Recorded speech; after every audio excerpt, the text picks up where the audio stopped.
Halo, selamat datang kembali di channel United Identity, channelnya fans Manchester United yang selalu berpikir logis dan sistematis.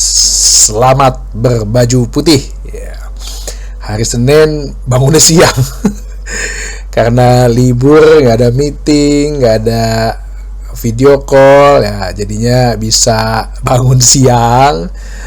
Ya, langsung makan sarapan, tapi kan tidurnya nyenyak gitu ya, walaupun dibilang ugly win lah, kemenangan hoki lah, yang penting menang dulu ya, menambah kepercayaan serta makin memperkuat mental para pemain. Tadi pagi jam 2 pagi ya, selalu gue bilang kenapa Manchester United ini jadwalnya nggak ada yang enak gitu, tapi teman-teman semua fans Manchester United setia sambil menemanin gua reaksi pandangan mata, dan akhirnya berkesudahan dengan kemenangan. Jadi lega gitu loh ya. Jam 2 pagi nonton, kalau nggak diakhiri dengan kemenangan sih parah. 3 hari libur lagi. Menangan 1-0 ya di kandang Fulham lewat gol Lisandro Martinez, walaupun pertandingannya pun membosankan khususnya di babak pertama. Kita bahas dulu dari line up.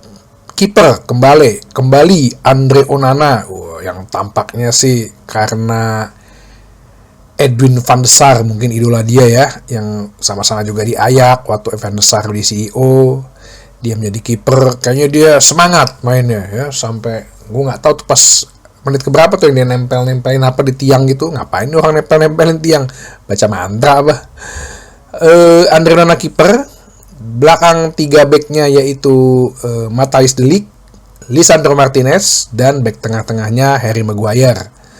4 pemain tengahnya dengan formasi 3-4-3.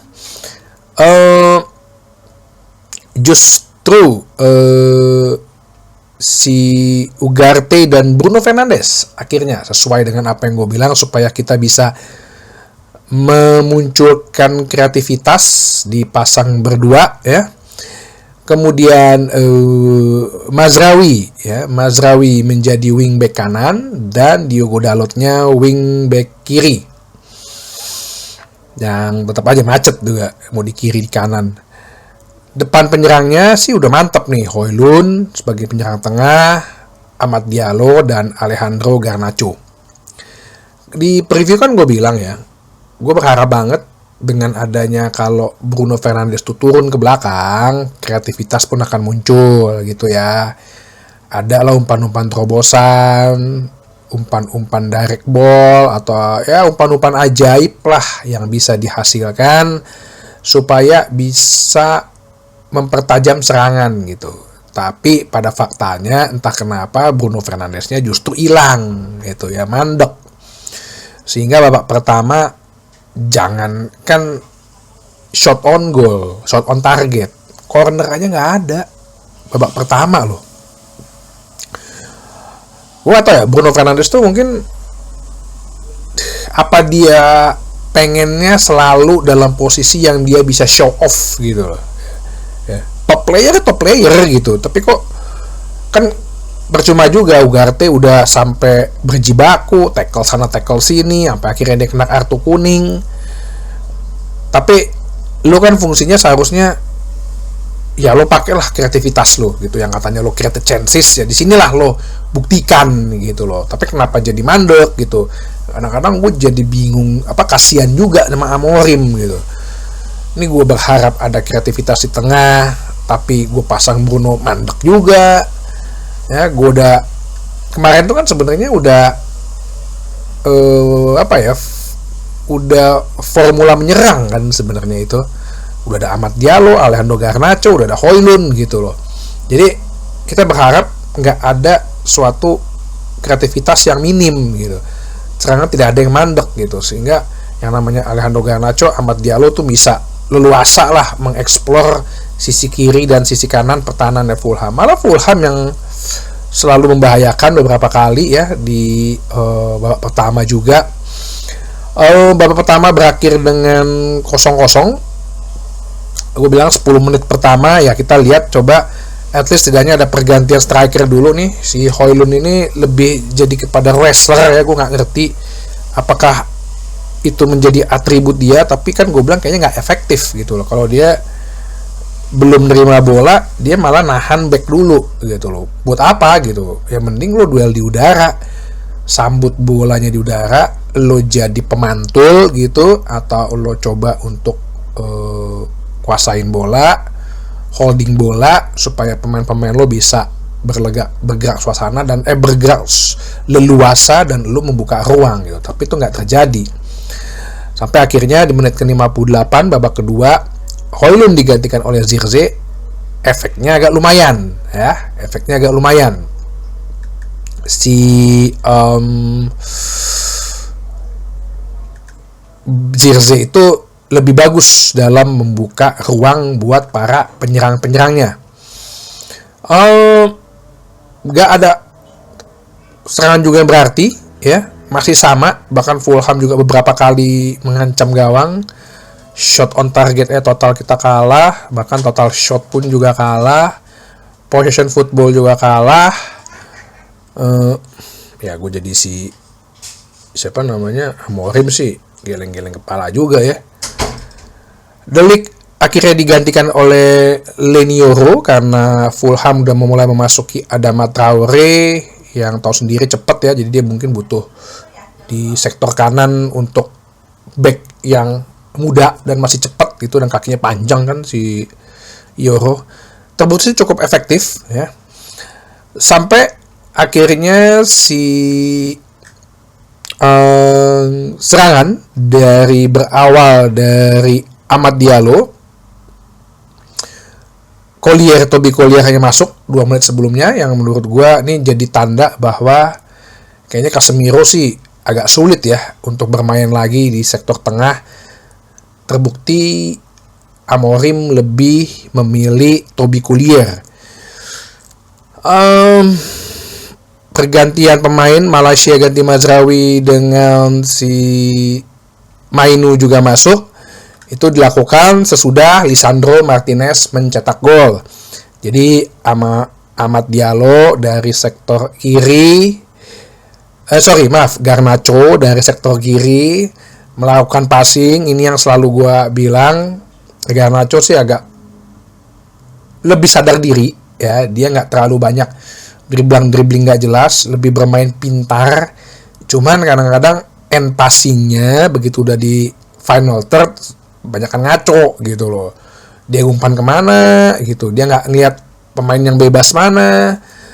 Tadi itu maksudnya gue tahu sih dia ke tengah pengen supaya Toby Collier masuk, cuma kan pemainnya belum ada di kotak penalti gitu, baru ada 2 pemain, minimal tuh udah ada 3 atau 4 pemain baru lu bisa begitu untuk mau cutbacks kan.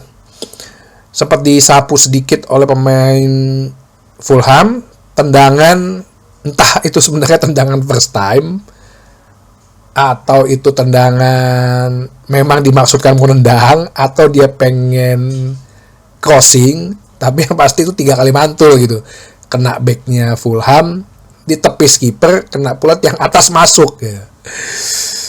Kalau dibilang bukan keberuntungan sih ya sulit juga ya, kan gue udah bilang gue kadang-kadang suka nggak percaya klinik yang namanya kesialan dan keberuntungan. Prosesnya juga nggak ada gitu loh.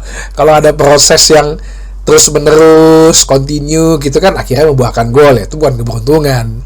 Jadi prosesnya nggak ada, tiba-tiba Licha gitu ya yang maju ke depan melakukan tendangan spekulasi, entah tendangan spekulasi apa emang dia sengaja pengen tendang ke gawang, tapi 3 kali mantul akhirnya gol gitu.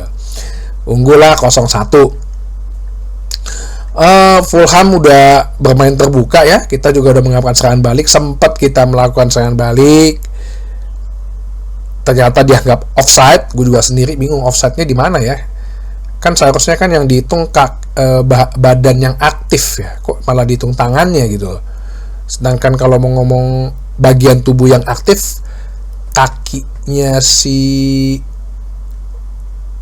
Amad Diallo tuh lebih ke belakang dibandingin badannya pemain Fulham gitu kan. Dulu peraturannya kan kita nggak terlalu detail banget katanya untuk hal-hal seperti ini. Cuman ya itu dia konsistensinya Liga Inggris ini. Sekarang tiba-tiba giliran Manchester United langsung di VAR, diliatin sampai sejengkal titik pun offside-nya.